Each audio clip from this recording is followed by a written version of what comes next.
DH Radio. Écoute, c'est du belge. C'est une découverte. DH Radio. Philippe de Rémaquer, bonjour, bienvenue sur DH Radio. Notre découverte belge de cette semaine, c'est Le Loup.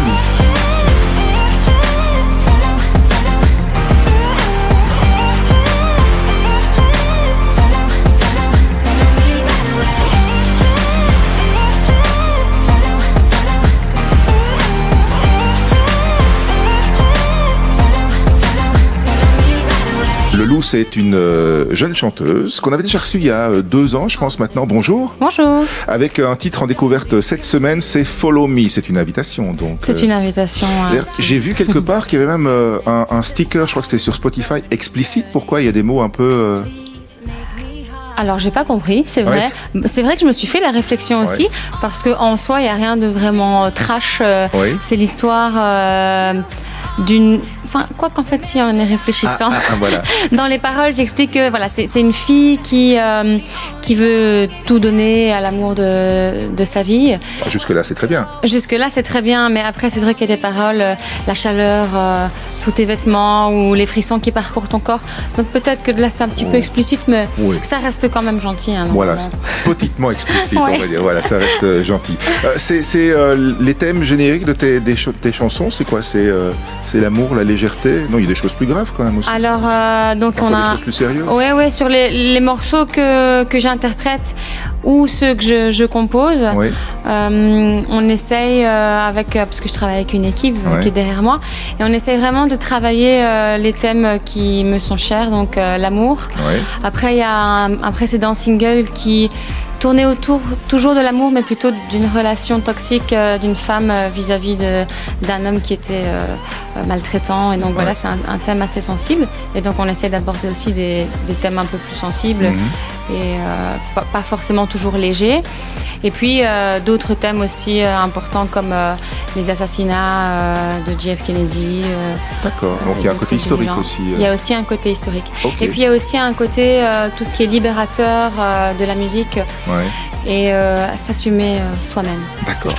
Libérateur parce que tu es quelqu'un de très physique d'ailleurs. Tu as étudié les sciences de l'éducation physique, donc tu aimes le sport, a priori tu aimes bouger, tu aimes te dépenser. C'est ça, Sur scène, et c'est une musique pour danser.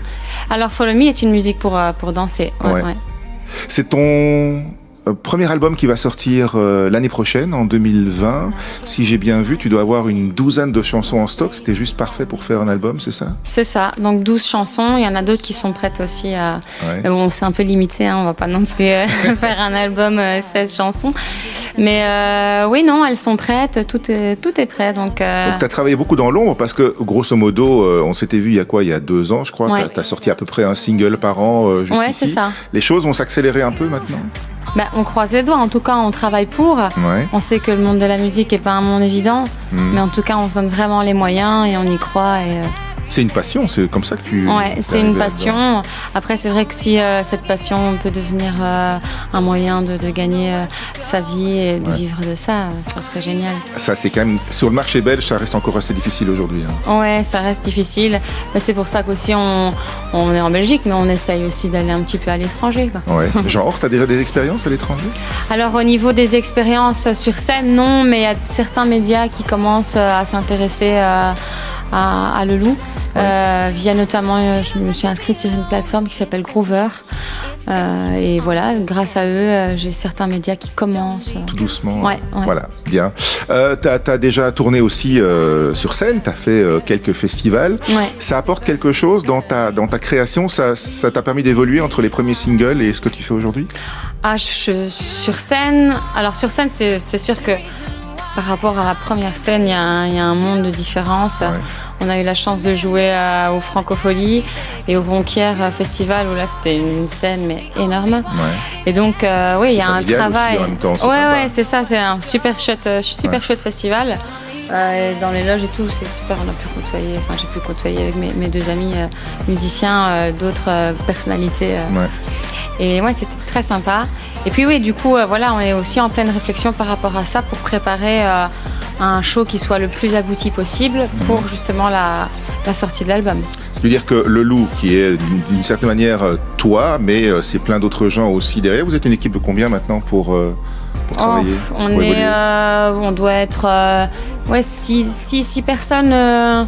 Donc ça reste une petite équipe, mais qui travaille bien ensemble. Ouais. La composition, c'est toi, et les textes, c'est toi aussi. Ouais, donc alors, à la fois musicienne et auteur. Ouais, donc à la base, en fait, le projet, il s'est construit. C'était deux personnes qui ont collaboré ensemble, un auteur, un compositeur. Ouais. Et puis ils ont cherché une chanteuse. Ils sont venus vers moi et suite à l'émission The Voice. Et ça s'est super bien passé. Et donc, suite à ça, après, j'ai commencé, mon producteur m'a encouragée à écrire mes propres textes. Et je trouve que ça m'a vraiment permis de me libérer et d'avancer. C'est toujours aussi sympa d'interpréter aussi ses propres textes. Et tu les écris, tu les crées comment? Tu t'assieds au pied d'un arbre et tu as ton inspiration avec ton petit carnet en main ou... Alors non, en fait je suis derrière mon piano. Donc je pianote, on va dire. Ouais. À la base je suis vraiment chanteuse uniquement. Ouais. Là je travaille pour pouvoir proposer au public sur scène aussi un accompagnement de ma part. Pour pouvoir faire du piano-voix au niveau toute seule, du piano-voix, ouais. Enfin toute seule, je sais pas, parce que j'aime quand même bien mes deux copains sur scène. Donc j'aime bien, c'est cool, on est à l'aise ensemble. Mais du coup, proposer ça au public. Et donc je commence derrière mon piano, je pianote 2-3 accords et puis au fur et à mesure, j'écris les paroles comme ça. Et puis après, je travaille sur mon PC une fois que j'ai créé la mélodie et la composition au piano. Et je rajoute un peu des sons électro. Ouais. Et après, parce qu'il y a encore une étape, on va chez un ingénieur du son qui est aussi arrangeur. Ouais. Et donc avec lui, on choisit vraiment les bons sons au bon moment. Voilà, et on peaufine pour que ce soit le plus top possible. Ouais. Quoi. Ouais. Sur scène, c'est évidemment moins, comment dirais-je, on a moins l'occasion de retravailler tout. C'est de l'instantané, c'est de l'immédiat.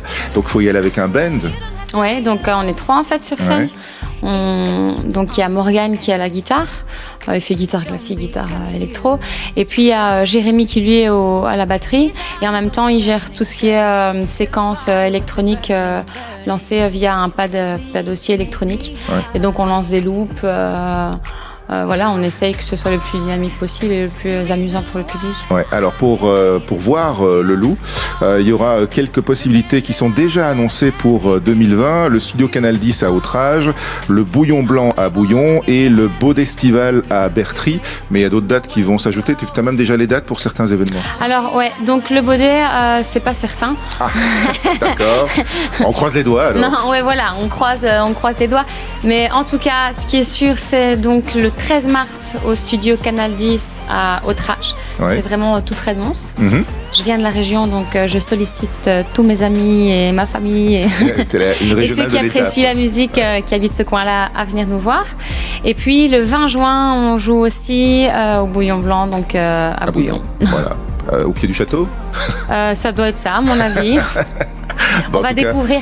Je vais découvrir, ouais. Je suis curieuse et j'ai hâte. D'accord. On peut découvrir toute l'actualité sur le-loup.be, c'est le site internet, ou bien sur la page Facebook, le loup avec un P évidemment, ouais. .musique. D'ailleurs, justement, parlant de loup, il y a un clip vidéo qui accompagne le titre Follow Me qui est en découverte cette semaine sur DH Radio.